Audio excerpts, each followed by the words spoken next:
Where is God in all the turmoil in this world? He tells us right here in His written word, the Bible.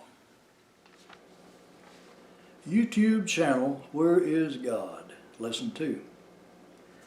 All kinds of questions concerning God are circulating on every type of media in this current crisis.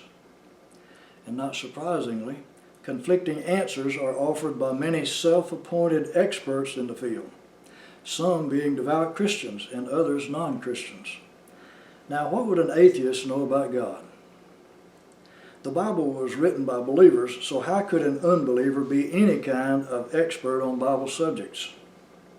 But many theological teachers know very little more about biblical doctrines than do non-Christian so-called experts. Both sides are guilty of inconsistencies.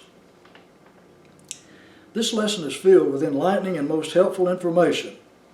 Of course, future lessons will also contain valuable biblical information that will help many to grasp what is going on in this world and how to successfully deal with it.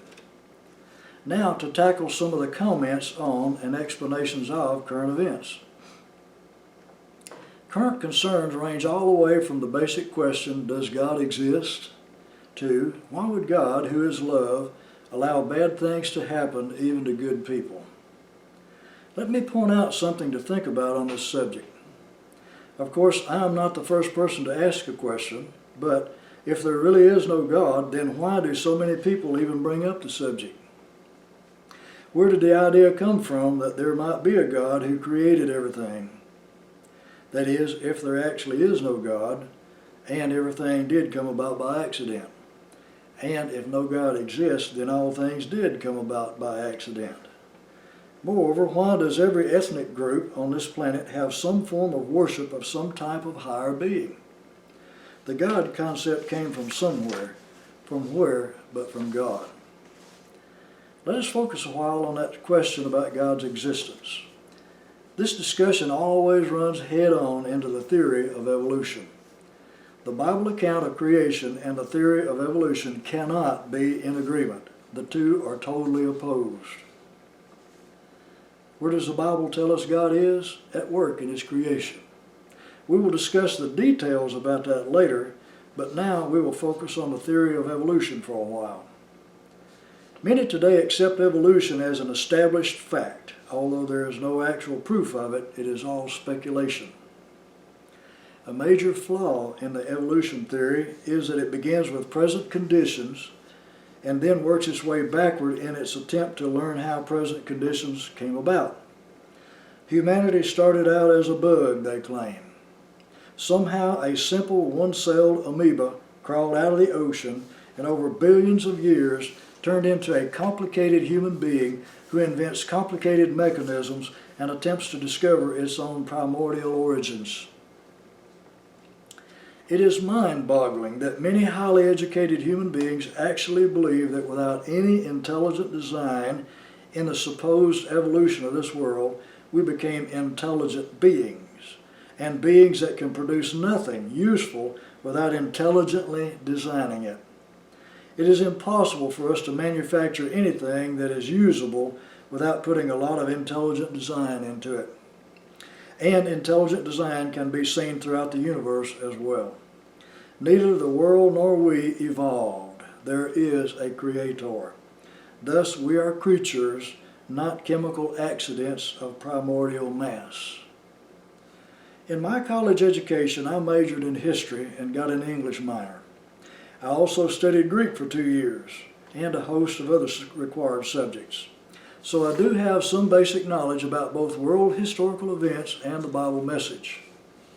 Biology was one of the host of subjects I took. So I want to share with you one of the things I learned and retained, for that knowledge relates to the subject at hand, the faulty theory of evolution.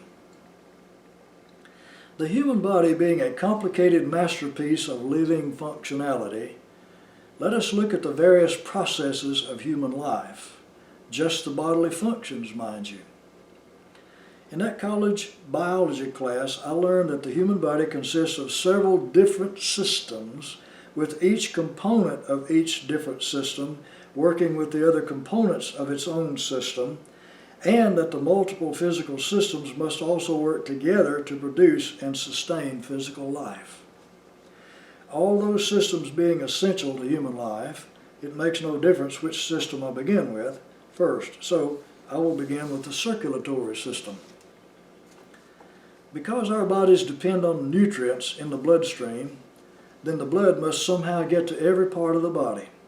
It gets there through blood vessels, arteries, veins, and capillaries.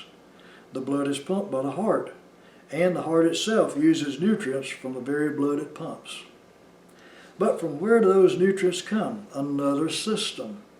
The blood gets its nutrients through the complex digestive system consisting of teeth, tongue, saliva glands, stomach acid, the small and large intestines, etc.